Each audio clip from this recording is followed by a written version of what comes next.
पार्श्वनाथ भगवान की जय। मंगलम भगवान वीरो मंगलम गौतमो गणी मंगलम कुंद कुंदार्यो जैन धर्मोस्तु मंगलम सर्वमंगल मांगल्यम सर्वकल्याणकारकम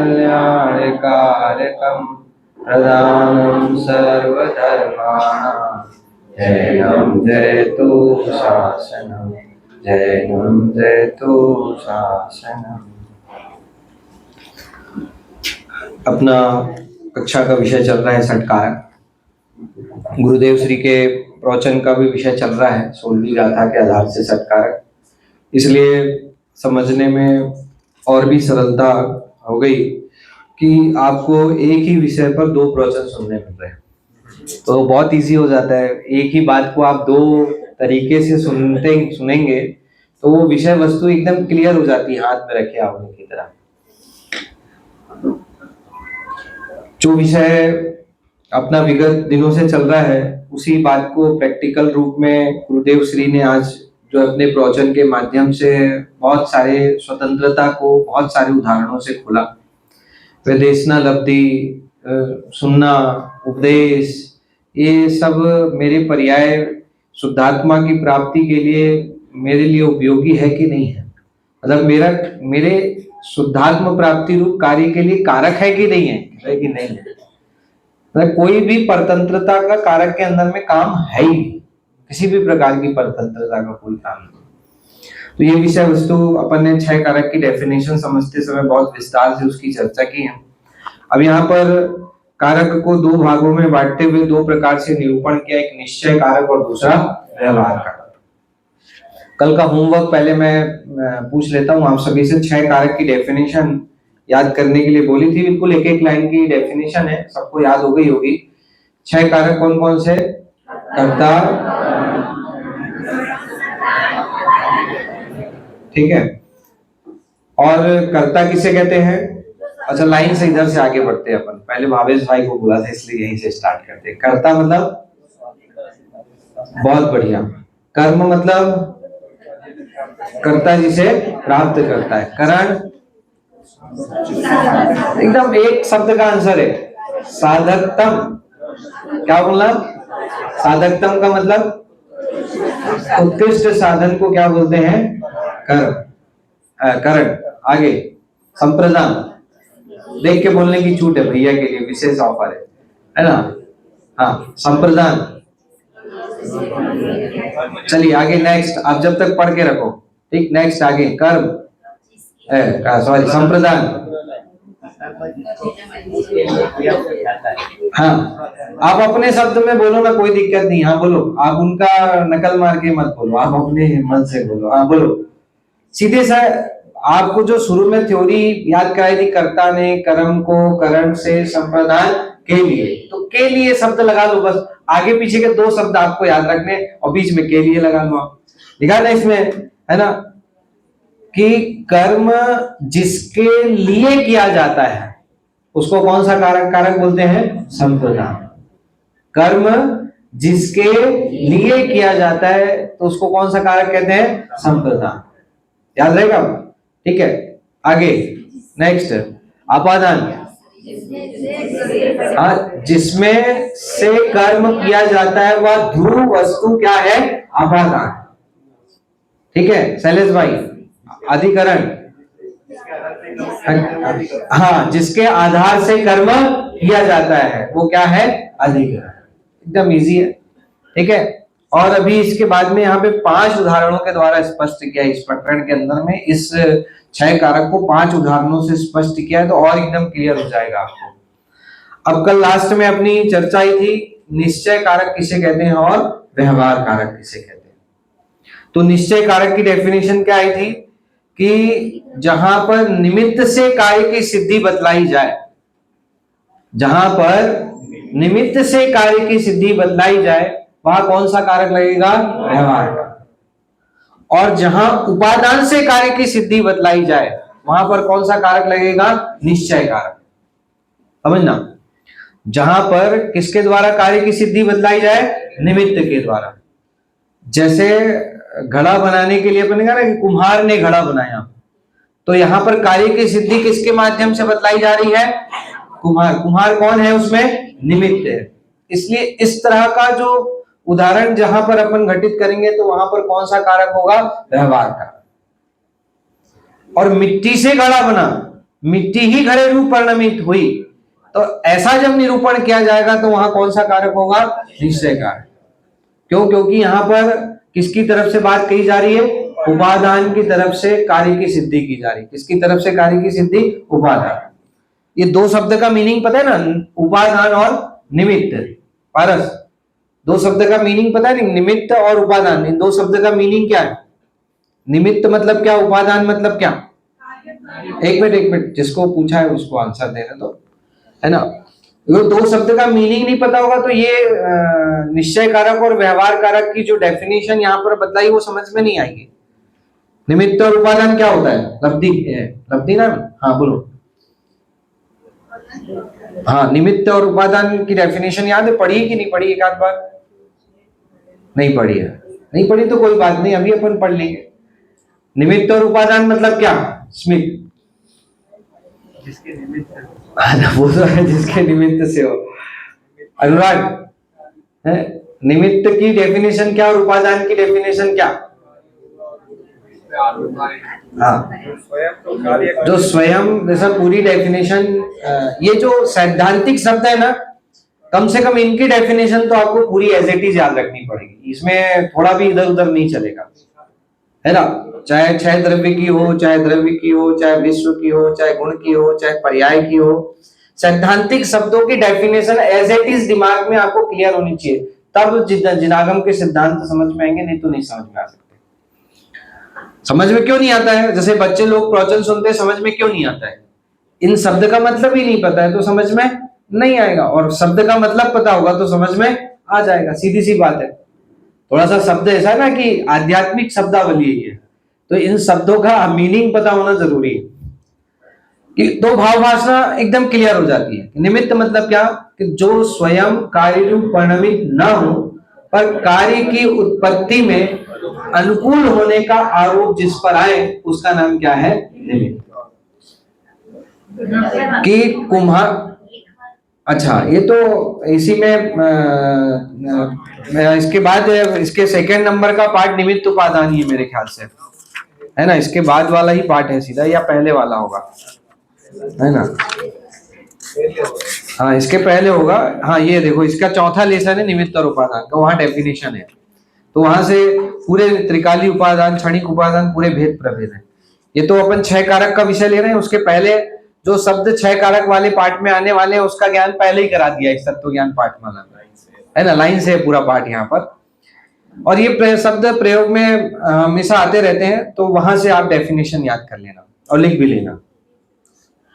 मतलब स्वयं कार्य रूप परिणमित नहीं हो, मतलब कुम्हार जो है वो स्वयं घड़े रूप परिणमित नहीं होता, पर कार्य में अनुकूल होने का आरोप, उसका योग और उपयोग जो है उस कार्य को करने में लगा हुआ है, इसलिए अनुकूल होने का आरोप किस पर आता है?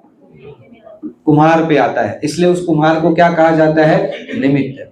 और उसकी तरफ से जब कार्य की सिद्धि बतलाई जाए तो उसमें कौन सा कारक घटित होता है? व्यवहार कारक। समझ में आया? कि लब्धि ने खाना बनाया, तो लब्धि ने खाना बनाया तो लब्धि खाने रूप परिणमित हुई क्या?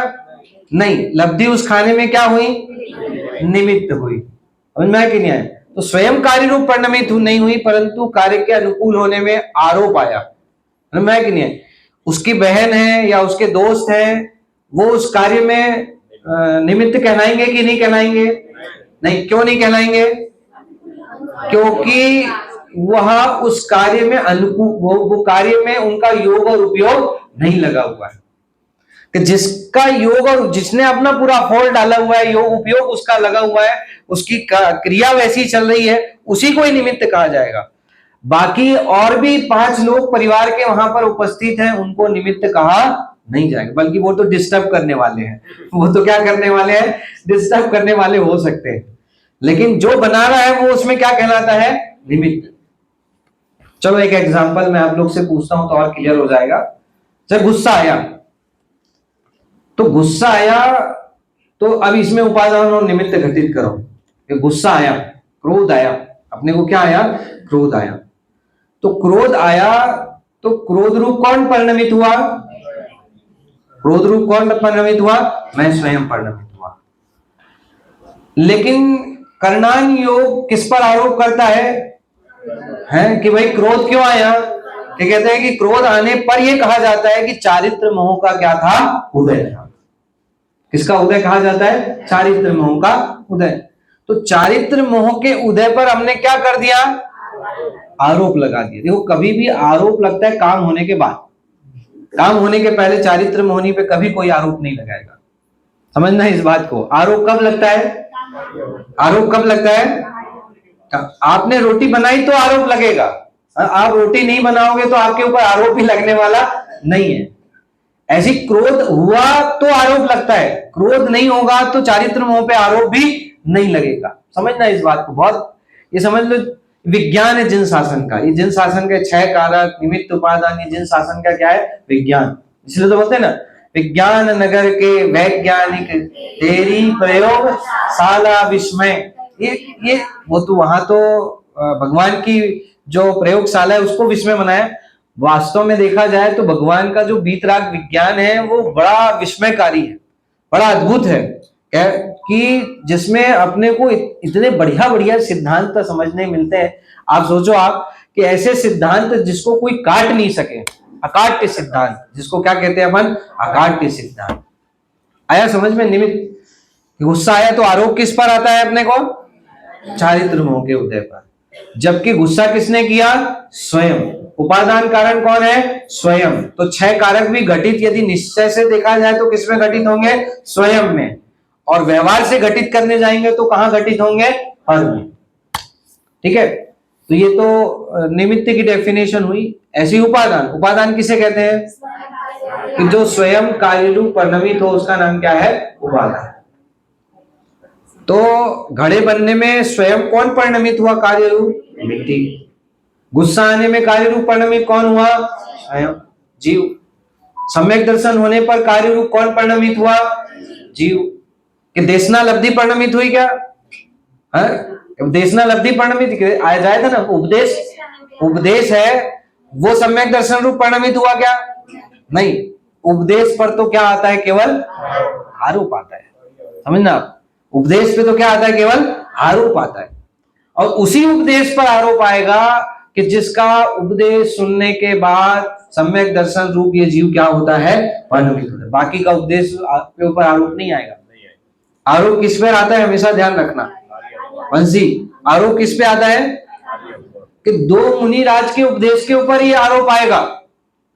आदिनाथ भगवान की दिव्य ध्वनि के ऊपर आरोप नहीं आया। क्यों नहीं आया? क्या आदिनाथ की दिव्य ध्वनि भी तो सुनी थी ना महावीर के जीव ने, लेकिन उस समय सम्यक दर्शन रूप परिणमित नहीं हुआ था, इसलिए उनकी दिव्य ध्वनि पे आरोप नहीं आता। आरोप किस पे आता है? आरोप किस पे आता है? मुनिराज पे। क्यों? क्योंकि मुनिराज की वाणी सुनकर के जो सिंह का जीव है वो किस रूप परिणमित हो गया? सम्यक दर्शन। जो हाथी का जीव है वो अरविंद मुनिराज के उपदेश सुनकर के किस रूप परिणमित हो गया? किस रूप परिणमित हो गया? सम्यक दर्शन। पांचनाथ भगवान के जीव को सम्यक दर्शन कौन सी पर्याय में हुआ था? हाथी की पर्याय। समझ में?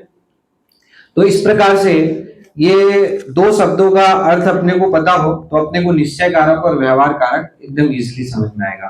तो ये दोनों शब्दों का अर्थ समझ में आ गया कि नहीं आया? ठीक है, तो एक निश्चय कारक और दूसरा क्या कहा? व्यवहार कारक। अब देखो आगे क्या कहते हैं। अब इसके लिए 5 उदाहरण यहां पर दिए निश्चय कारक और व्यवहार कारक को समझाने के लिए। सबसे पहला उदाहरण व्यवहार कारक। देखो एक विशेषता ये होती है कि किसी को अगर इजीली समझाना है तो ज्ञात से अज्ञात की ओर समझाया जाता है। किससे किसकी ओर समझाया जाता है? जिस चीज को वो सुन रखा है, पढ़ रखा है, समझ रखा है, उसके माध्यम से फिर जो चीज वो पढ़ा सुना नहीं है उस चीज का आचार्य भगवंत उदाहरण देकर समझाते हैं।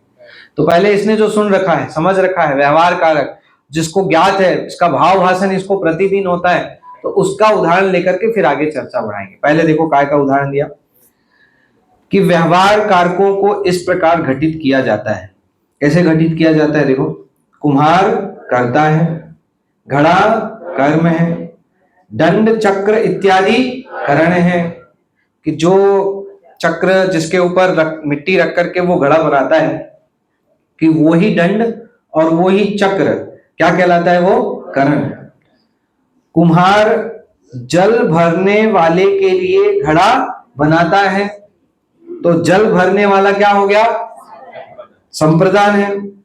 टोकरी में से मिट्टी लेकर घड़ा बनाता है, इसलिए टोकरी क्या हो गई? अपादान। और पृथ्वी के आधार पर घड़ा बनाता है, इसलिए पृथ्वी क्या हो गया? अधिकरण। यहां सभी कारक भिन्न भिन्न है। देख कितना क्लियर, एकदम बिल्कुल। हाँ, ये व्यवहार कारक है। ये कैसा कारक है? ये व्यवहार कारक। कर्ता अलग, कर्म अलग, करण अलग, संप्रदान अलग, अपादान अलग, अधिकरण अलग। छह कारक कैसे हैं? भिन्न भिन्न। इसलिए इसको भिन्न कारक भी कहा जाता है। इसलिए इसको क्या कहा जाता है? भिन्न कारक कहो चाहे व्यवहार कारक कहो, ठीक, भिन्न भिन्न है एकदम। ये जैसे यहां पर कुम्हार और घड़े पे घटित किया, आप रोटी बनाने में घटित कर लो, चाय बनाने में घटित कर लो, आप अन्यत्र कहीं पर भी घटित कर लो जहां आपको घटित करना है वहां पर। जैसे कल चलो एक एग्जाम्पल कोई घटित करके बताओ, व्यवहार कारक घटित करके बताओ, कोई भी एक एग्जाम्पल में व्यवहार। ये तो एक यहाँ सामने कुम्हार और घड़े पे घटित किया, बहुत प्रसिद्ध उदाहरण। घट पथ रथ किसी के ऊपर भी से गाड़ी चलाने में आप घटित कर सकते हो कि गाड़ी कैसे चलती है ना? गाड़ी मैं चलाता हूँ, पेट्रोल से चलती है। रोटी कौन बनाता है, चाय कौन बनाता है। किसी भी एक एग्जाम्पल को लेके आप व्यवहार कारक घटित करके बताओ, कौन करके बताएगा? व्यवहार कारक करने तो इजीली है, तो एकदम रोज प्रतिदिन अपन जो सोचते हैं, समझते हैं, करते हैं, वो उदाहरण है यहाँ पर। हाँ हाँ, बोलो बोलो। आटा रोटी रूप, ये तो कौन सा कारक हो गया? मैं तो व्यवहार कारक बोल रहा हूँ अभी तो आपको। हाँ, व्यवहार कारक। हाँ, ये आपका नाम क्या है? मीना। मीना बहन ने रोटी बनाई। सोचो ना आप, क्यों बाई ने? बाई थोड़ी ना यहाँ पर कोई। रोटी बनाने वाला कौन है? मीना बहन। मीना बहन ने रोटी बनाई, चाय बनाया, ठीक है। मीना बहन ने चाय बनाई, रोटी तो बहुत बना ली, चाय बना लो भी, ठीक है। मीना बहन ने चाय बनाई, आप घटित करो इसमें। हाँ, कर्ता कर्म घटित करो ना, अपने निमित्त उपादान घटित नहीं करना है अपने को, छह कारक घटित करना है। हाँ चाय बनी, हाँ, कर्म किसमें बनाई? हाँ तो बोलो ना, नाम बोलो ना। हाँ, अरे तो करण मतलब बोलो तो। तपेली, चाय पत्ती, गैस, सिलेंडर, वो सब क्या हो गया? करण। हाँ, किसके लिए? पति देव के लिए बनाया। हाँ, संप्रदान। हाँ, किसमें से? हाँ, तपेली में से, गिलास में से, हाँ, जिसमें से लिया। हाँ हाँ, वो गैस सिलेंडर किसके आधार से है? पृथ्वी के आधार से कहो चाहे गैस के आधार से कहो, ठीक है। हाँ, तो वो क्या हो गया? ठीक है, ये व्यवहार कारक हो गए। ये क्या कारक हो गए? व्यवहार, ठीक है। ये तो बहुत इजी है, इसमें समझने में किसी को कोई प्रॉब्लम है? तो अनादि का अभ्यास है, इसको समझाने की जरूरत भी नहीं है ना। आगे देखते हैं, देखो, परमार्थता कोई द्रव्य किसी का कर्ता हर्ता नहीं हो सकता। अब सिद्धांत देखो, इसलिए छयो व्यवहार कारक असत्यार्थ है। सिद्धांत की बात क्या करते हैं? कोई द्रव्य किसी का कर्ता धर्ता नहीं हो सकता। होता जगत स्वयं परिणाम, मैं जग का कर्ता क्या काम। होता जगत स्वयं परिणाम, मैं जग का कर्ता क्या काम। कहते वही कि कोई द्रव्य किसी का कर्ता हर्ता नहीं हो सकता। कोई किसी का कर्ता धर्ता नहीं हो सकता। इसलिए छयो व्यवहार कारक क्या है? असत्यार्थ है। वे मात्र उपचरित असद्भुत व्यवहार नय से कहे जाते हैं। निश्चय से किसी द्रव्य का अन्य द्रव्य के साथ कारकता का संबंध है ही नहीं। ये बात अपन ने पहले भी बहुत विस्तार से की है। उसी बात को यहाँ पर व्यवहार कारक के भेद समझाने के बाद में उसका सारांश निकाला। भाई देखो, तीन बातें ध्यान रखो। कौन सी तीन बातें ध्यान रखो? कि वास्तव में वस्तु स्वरूप की तरफ से विचार किया जाए तो कोई किसी का कर्ता धर्ता नहीं है। कोई किसी का कर्ता धर्ता अर्था नहीं है। कि कुम्हार घड़े का कर्ता है कि नहीं है? यदि कुम्हार घड़े का कर्ता हो तो प्रति पल प्रति क्षण जैसा घड़ा एक बार बना वैसा का वैसा घड़ा उससे हर समय प्रति क्षण क्या होना चाहिए? बनना चाहिए। और बनाते बनाते कोई घड़ा टूट जाता है, कोई फूट जाता है, किसी में छेद हो जाता है, कोई क्षतिग्रस्त हो जाता है। यदि वो करता हो तो हर समय होना चाहिए, लेकिन वो आचार्य भगवान कहते हर समय नहीं होता। इसका मतलब वो कार्य का कर्ता नहीं है। समझ में है कि नहीं है? कि जैसे स्वयं के लिए भी हो कि भाई आप यदि परद्रव्य का कर्ता बनते हो, एक साहब ऐसा कोई बोलते ना, हाथ, जैसे गुरुदेव उदाहरण देते थे कि हाथ को तुमने कैसा किया? ऐसा किया। तो अपन बोलते हैं मैं इसका करता हूं। हाथ को ऐसा से ऐसा करने का करता कौन हो गया? मैं शरीर का करता हूं। अच्छा, तू कर सकता है? तू शरीर का करता है? तो कहते हैं फिर हाथ को ऐसा उल्टा मोड़ के बता। हाथ को कैसा मोड़ के बता? अब ये तो ऐसा तो मोड़ लिया, अब अपोजिट रो में वो मोड़ सकता है क्या? नहीं। तो फिर तू काय क्या करता है? श्री आचार्य भगवान कहते हैं तू काय क्या करता है? कि जब ऐसा कर सकता है तो ऐसा करके बता ना। इसका मतलब आचार्य भगवान कहते हैं तू कर्ता हो सकता है ही नहीं।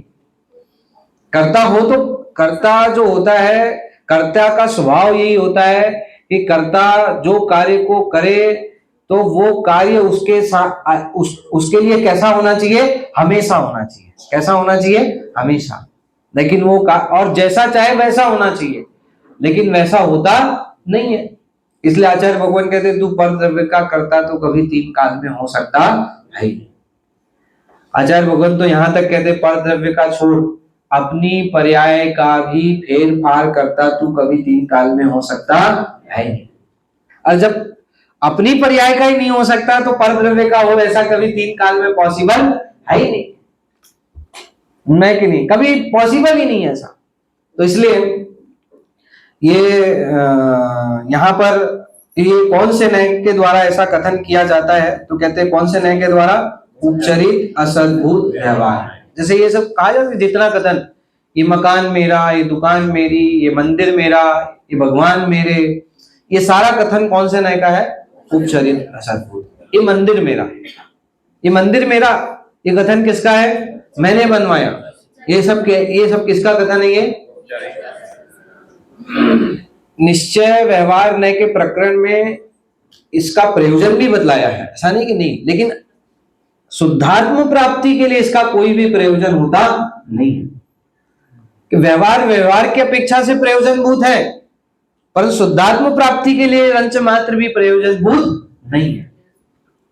उसके लिए उदाहरण भी दिया कि मेरा मंदिर है, यदि ये जीव अपने मंदिर मेरा मंदिर नहीं कहेगा तो अन्य मंदिर में जाकर के फिर भगवान की क्या करने लगेगा?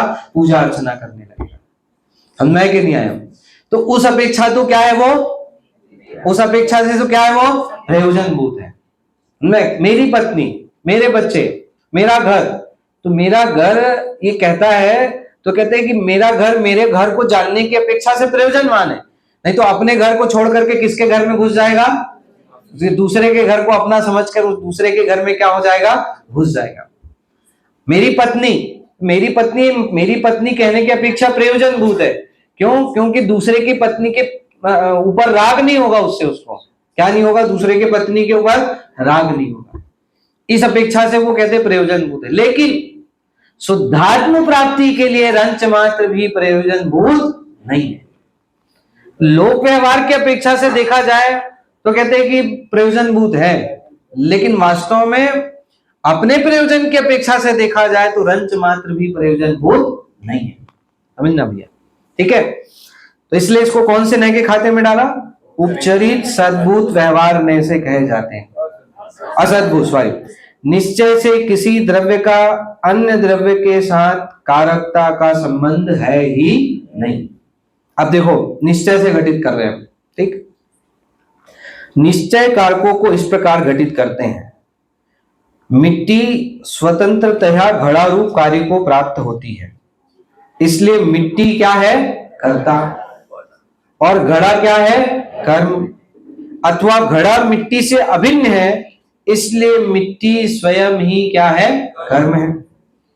अपने परिणमन स्वभाव से मिट्टी ने घड़ा बनाया, तो ये कौन सा कारण हो गया इसमें?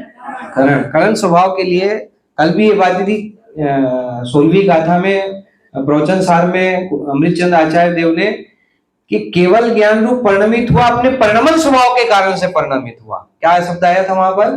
परिणमन स्वभाव। तो मिट्टी घड़े रूप परिणमित हुई, तो मिट्टी घड़े रूप कैसे परिणमित हुई? अपने परिणमन स्वभाव। तो स्वभाव ही करण कारण होगा, स्वभाव ही क्या बनेगा? करण नाम का कारक बनेगा, दूसरा अन्य करण नाम का कारक बन सकता नहीं है, ठीक। मिट्टी ने घड़ा रूप कर्म अपने को ही दिया, इसलिए मिट्टी स्वयं क्या है? संप्रदान है। कि मिट्टी ने जो घड़ा रूप कर्म है किसको दिया? अपने आप को दिया। मिट्टी ने अपने में से पिंड रूप अवस्था नष्ट करके घट रूप कार्य किया और स्वयं ध्रुव बनी रही, इसलिए वह स्वयं ही अपादान है। क्या कहते हैं? फिर से एक बार इस लाइन को पढ़ता हूं।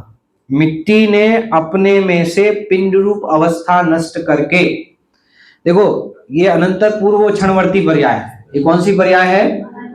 अनंतर पूर्व क्षणवर्ती पर्याय। जैसे आज गुरुदेव ने कहा ना कि मति ज्ञान शुद्ध ज्ञान का अभाव हुआ इसलिए केवल ज्ञान हुआ, ऐसा नहीं।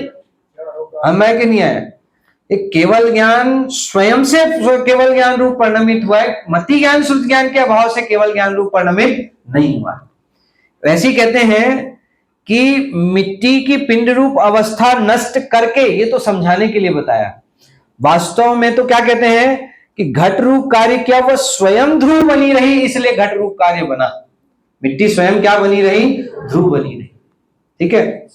मिट्टी ने अपने ही आधार से घड़ा बनाया, इसलिए स्वयं ही क्या है? अधिकरण। इस प्रकार निश्चय से क्षयो कारक एक ही द्रव्य में है, ये सिद्धांत है। पहले भी बताया था आपको, क्षयो कारक कितने द्रव्य में घटित होते हैं? कितने द्रव्य में घटित होते हैं? 6 द्रव्य में। लेकिन पर्टिकुलर सब अपने अपने द्रव्य में कैसे घटित होते हैं? मतलब एक स्वतंत्र रूप से यदि विचार किया जाए तो क्षयो कारक पर्टिकुलर अपने अपने द्रव्य में ही घटित होते हैं, 2 द्रव्यों में घटित नहीं होते। इस सिद्धांत ध्यान रखना। निश्चय से किसी 2 द्रव्य में घटित नहीं होते। कितने द्रव्य में घटित होते हैं? 1 द्रव्य में, ठीक है। और ऐसे सभी द्रव्यों की अपेक्षा बात करें तो सभी द्रव्यों में पर्टिकुलर अपने अपने द्रव्य में अलग अलग क्षय कारक क्या होते हैं? घटित होते हैं, ठीक। तो इस प्रकार निश्चय से क्षय कारक किसमें घटित होते हैं, ये यहाँ पर समझ लो, उदाहरण से, व्यवहार से और निश्चय से दोनों घटित किया। अब निश्चय से जो प्रवचन सार में केवल ज्ञान के ऊपर घटित किया है, उसको यहाँ पर भी यहाँ पर घटित करके समझाया है।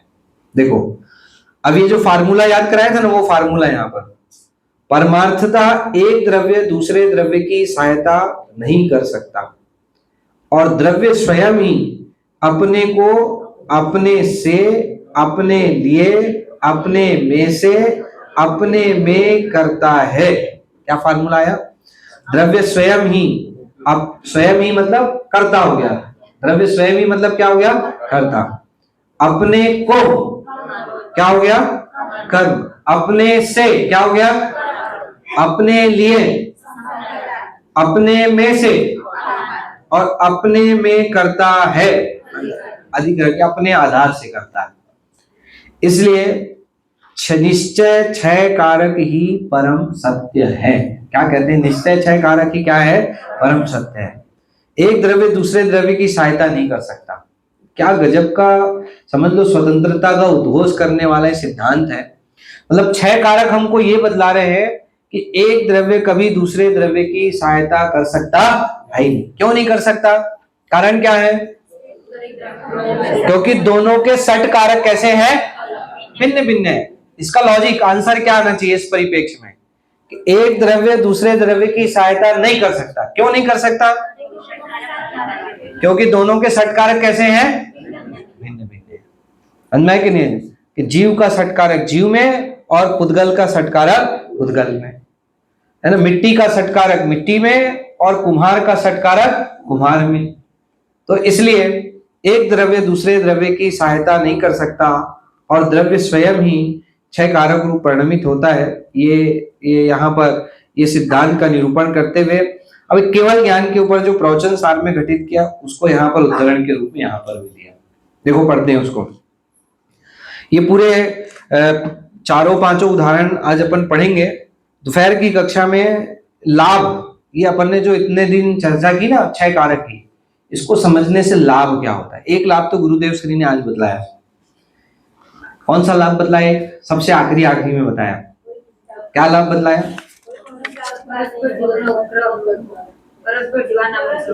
नहीं, क्या लाभ बतलाया? सबसे लास्ट टॉपिक जो लिया था ना, लाभ बताया। क्या लाभ बताया?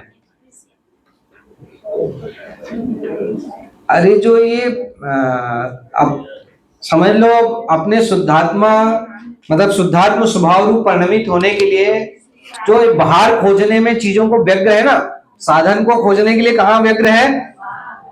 बाहर खोजने की जो व्यग्रता है वो व्यग्रता क्या हो जाती है? समाप्त हो जाती है। ये सबसे बड़ा बेनिफिट जो गुरुदेव श्री ने आज बताया। हाँ, कि जो भाई आज हम व्यग्र है ना, हम साधन की तलाश में घूम रहे हैं और आकुल व्याकुल है। हमारी आकुलता व्याकुलता व्यग्रता कैसे समाप्त होगी? ये छह कारक को समझने से हमारी व्यग्रता क्या हो जाएगी? समाप्त हो जाएगी। जैसे वो भजन गाते ना, व्यग्र न हो क्षुब्ध न हो चिदानंद रस है। उसकी पहली लाइन क्या है? शांत चित्त हो निर्विकल्प हो आत्मन निज में प्राप्त रहो। व्याघ्र न हो क्षुब्ध न हो सहज सदा ही शांत रहो। या सहज चिदानंद और चिदानंद रस पान करो। शांत, व्यग्र न हो क्षुब्ध न हो। तो व्यग्र नहीं हो क्षुब्ध नहीं हो, उसके लिए क्या उपाय है? उसका उपाय भी उसकी दूसरी लाइन में बताया। स्वयं किए स्वयं में सर्व वस्तु में सदा परिणमित होती है। इष्ट अनिष्ट न कोई जग में व्यर्थ कल्पना झूठी है। उसका उपाय भी बताया कि स्वयं में स्वयं वे वस्तु जो है स्वयं ही परिणमित हो रही है, इसको कोई परिणामाने में समर्थ नहीं है। इसलिए कहते हैं कि इष्ट अनिष्ट की कल्पना जो है झूठी कल्पना है, जो फालतू में ये कल्पना करके व्यर्थ में व्यग्र हो रहा है, व्यग्र में क्षुब्ध हो रहा है, व्यर्थ में आकुल व्याकुल हो रहा है। इसको समाप्त करने का एक ही उपाय। क्या उपाय है वो? कि भैया ये समझ में आ जाए अपने को, ये तत्व ज्ञान है ना, ये तत्व ज्ञान समझ में आ जाए तो ये छह कारक समझ में आ जाए तो ये व्यग्रता और क्षुब्धता क्या हो जाएगी? अपनी समाप्त हो जाएगी। ये आज एक लाभ तो सुबह गुरुदेव ने बतलाया, इसलिए अभी बतला दिया। बाकी लाभ की चर्चा हम दोपहर में करेंगे। इससे और क्या क्या लाभ होते हैं आप लोग सोच के विचार करके आना दोपहर में कि इसको विचार करने से अपने जीवन में क्या फायदा है। हर ये समझ में आना चाहिए। तो जैसे क्या होता है, प्रयोजन बिना मंदो बिना प्रवर्तते, कि बिना लाभ के बनिया बुद्धि है ना अपनी, कि बिना लाभ के तो कोई कार्य में प्रवृत्त होता है नहीं। बेनिफिट दिखना चाहिए ना, क्या लाभ है मुझे, क्या लाभ है, क्या प्राप्त हो जाएगा मुझको ये छह कारक समझने से। मैं ही करता, मैं ही कर्म, मैं ही करण, मैं ही संप्रदान, ये समझ लेने से क्या फायदा होगा। और सबसे जबरदस्त फायदा तो आज गुरुदेव ने जो बताया वो ध्यान में आपको दिलाया अभी। बेनिफिट सबसे बड़ा, व्यग्रता क्षुब्धता खत्म हो जाएगी, सबसे बड़ा बेनिफिट है। निर्भर हो जाएगा, है ना। ये देखो अभी सबको लाभ ध्यान में आ रहा है अभी, है ना। ये क्या ऐसा गजब का सिद्धांत है ये। हाँ, तो ये सब समझने से जितनी भी अंदर में व्यग्रता क्षुब्धता पड़ी हुई है, ये सारी व्यग्रता क्षुब्धता क्या हो जाएगी? शांत हो जाएगी। ये बेनिफिट है। हाँ, तो दोपहर में आप लोग और विचार करके आना कि क्या क्या अपने जीवन में उससे लाभ, प्रैक्टिकल विषय है तो क्या बेनिफिट हो सकता है, मैं ऐसा सोचूं तो मुझको क्या लाभ होगा जीवन में, है ना। देखो अब यहाँ पर केवल ज्ञान के ऊपर घटित करते हैं, ये एग्जाम्पल अपन पूरा पढ़ लेते हैं और फिर जो जितनी चीजें हैं प्रवचन में आई ना, रेफरेंस सब यहाँ पर लिया है, पंचाशती काय का रेफरेंस भी लिया है इस पार्ट के अंदर। देखो उपरोक्त प्रकार के द्रव्य स्वयं, हाँ उपरोक्त प्रकार से द्रव्य स्वयं ही अपनी अनंत शक्ति रूप संपदा से परिपूर्ण है, इसलिए स्वयं ही छह कारक रूप होकर अपना कार्य करने के लिए समर्थ है। छयो कहते प्रत्येक द्रव्य के अंदर में अनंत शक्ति है, प्रत्येक द्रव्य के अंदर में कैसी शक्ति है, अनंत शक्ति। और अमृतचंद्र आचार्य देव ने तो छह कारक रूप शक्ति एकदम अलग से बदलाई दी है। परिशिष्ट के अंदर में 47 शक्ति के प्रकरण में जो लास्ट की शक्तियां हैं वो शक्तियां कैसी है, छह कारक रूप शक्ति, कर्ता शक्ति, कर्म शक्ति, करण शक्ति, संप्रदान शक्ति, अपादान शक्ति, अधिकरण शक्ति, संबंध शक्ति तो यहाँ लेना नहीं है अभी, तो छह कारक रूप शक्ति। और छह कारक रूप शक्ति मेरे अंदर में है, मैं ऐसे अनंत शक्तियों से परिपूर्ण हूं, इसलिए अपना काम करने में क्या हूं, कहते हैं समर्थ हूं। मेरे अंदर शक्ति है इसलिए मैं समर्थ हूं। भाई मिट्टी के अंदर शक्ति है घड़े रूप परिणमित होने के लिए, है कि नहीं है, मेरे अंदर शक्ति है, मैं केवल ज्ञान रूप परिणमित हो सकता हूं, मेरे अंदर शक्ति में सम्यक दर्शन रूप परिणमित हो सकता हूं, समझ में। तो ऐसी शक्ति संपदा से मैं भरपूर हूं, इसलिए मुझे अपने परिणमन के लिए किसी पर द्रव्य की रंच मात्र भी आवश्यकता नहीं है। जिसके अंदर शक्ति नहीं है उसको जरूरत पड़े, मेरे अंदर तो शक्ति है, मैं कि नहीं है, हीरा पड़ा हुआ है मेरे अंदर में, मैं कि नहीं है, अब वो मैं अपने हीरे का मूल्य नहीं पहचानूं तो कहते हैं मुझसे बढ़कर के कोई अभागा कोई है। देखो इसलिए लिखते हैं आगे, देखो क्या समझाया इसमें, बाह्य सामग्री कोई सहायता नहीं कर सकती, इसलिए केवल ज्ञान प्राप्ति के इच्छुक आत्मा को बाह्य सामग्री की अपेक्षा रखकर परतंत्र होना निरर्थक है। केवल ज्ञान की प्राप्ति की यदि इच्छा है भैया तो कहते हैं परतंत्र रहना निरर्थक है तेरे लिए। शुद्धोपयोग में लीन आत्मा स्वयं ही छह कारक रूप होकर केवल ज्ञान प्राप्त करता है। वह आत्मा स्वयं अनंत शक्तिवान ज्ञायक स्वभाव से स्वतंत्र है, इसलिए स्वयं ही करता है। ठीक, फिर स्वयं अनंत शक्ति वाले केवल ज्ञान को प्राप्त करने से केवल ज्ञान कर्म है, अथवा केवल ज्ञान से स्वयं अभिन्न होने से आत्मा स्वयं ही कर्म है। अब देखो दोनों विवक्षा स्पष्ट कर दी यहाँ पर, केवल ज्ञान को कर्म कहा और कहते केवल ज्ञान आत्मा से अभिन्न है, इसलिए वास्तव में देखा जाए तो आत्मा ही क्या है, कर्म है। समझ में आए कि नहीं आए कि केवल ज्ञान रूपी कार्य हो या क्रिया हो या परिणमन हो, कहते केवल ज्ञान को कर्म कहा जाता है। नहीं, केवल ज्ञान कर्म जो है, केवल ज्ञान क्रिया जो है वो किससे अभिन्न है, किससे अभिन्न है, कि आत्मा से अभिन्न है, और आत्मा से अभिन्न है इसलिए आत्मा ही क्या है, कहते हैं कर्म है। देखा, अभिन्न होने से आत्मा स्वयं ही कर्म है। अपने अनंत शक्ति वाले परिणमन स्वभाव रूप उत्कृष्ट साधन से केवल ज्ञान को प्रकट करता है, इसलिए आत्मा स्वयं ही नहीं। इसमें एक लाइन छूट गई है बीच में, करेक्ट, ये इसमें छूटी हुई एक लाइन, देखो क्या क्या रह गया, देखो यहाँ पे एक लाइन छूट गई है कि ये जो परिणमन स्वभाव रूप उत्कृष्ट साधन से केवल ज्ञान को प्रकट करता है, इसलिए आत्मा स्वयं ही क्या है, करण है। यहां संप्रदान की जगह क्या आएगा, करण आएगा यहाँ पर, ठीक है। तो और आत्मा स्वयं के लिए ही केवल ज्ञान प्रकट करता है, इसलिए स्वयं ही क्या है, संप्रदान है। ठीक, एक लाइन यहाँ पर बीच में मिसिंग है। और अपने में से मति श्रुतादि अपूर्ण ज्ञान दूर करके केवल ज्ञान प्रकट करता है और स्वयं सहज ज्ञान स्वभाव के द्वारा ध्रुव रहता है, इसलिए स्वयं ही अपादान है। गुरुदेव श्री ने ये इसको और स्वतंत्र, इसमें और स्वतंत्रता का उद्घोष करते हुए आज क्या कहा था कि मति शुद्ध ज्ञान का अभाव हुआ इसलिए केवल ज्ञान हुआ, ऐसा नहीं है मैं कि नहीं है। या अनंतर पूर्व क्षणवर्ती पर्याय को कारण नहीं बतलाया, बल्कि क्या बतलाया कि जो केवल ज्ञान तत्समय की योग्यता में जिस पर्याय में केवल ज्ञान उत्पन्न हुआ, कहते वो उस पर्याय में केवल ज्ञान की उत्पत्ति होना, यही कहते हैं क्या है, कहते हैं अपादान। उसमें से ही केवल ज्ञान उत्पन्न हुआ, उस पर्याय में से ही केवल ज्ञान उत्पन्न हुआ, ऐसी स्वतंत्रता का उपदेश किया। समझ में आया कि नहीं आया? तो कहते हैं कि स्वयं ही अपादान है और अपने में ही अर्थात अपने ही आधार से केवल ज्ञान प्रकट करता है, इसलिए स्वयं ही अधिकरण है। इस प्रकार स्वयं क्षय कारक रूप होता है, इसलिए वह स्वयंभू कहलाता है। ये समझ लो 3 उदाहरण हो गए इस बात को समझाने के लिए। किस बात को समझाने के लिए? अभी निश्चय कारक को समझाने के लिए 2 और व्यवहार कारक को समझाने के लिए 1 उदाहरण दिया।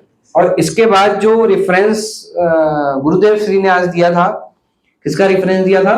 पंचास्ती गाय की 62 नंबर का, तो उसका रेफरेंस भी यहां पर दिया है। प्रश्न उठाकर रेफरेंस दिया है कि भाई देखो प्रश्न क्या उठाया और उसका आंसर क्या दिया। अपना लास्ट सेशन रहेगा दोपहर में, तो उसमें अपन लाभ की चर्चा करेंगे। तो ये आप को एक बता देता हूं जो आया था आज प्रवचन में, उसी को। आत्मा के विकारी भाव और ज्ञानावर्णादि कर्मों में तो परस्पर कारकता का संबंध पाया ही जाता है।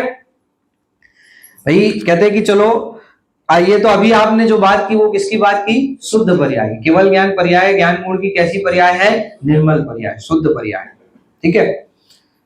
आत्मा के विकारी भाव और ज्ञानावर्णी कर्मों में तो परस्पर कारकता का संबंध है कि नहीं है? प्रश्न क्या है? ज्ञानावर्णी कर्म और विकारी भाव, इन दोनों में कारकता का संबंध है कि नहीं है? प्रश्न समझ में आया?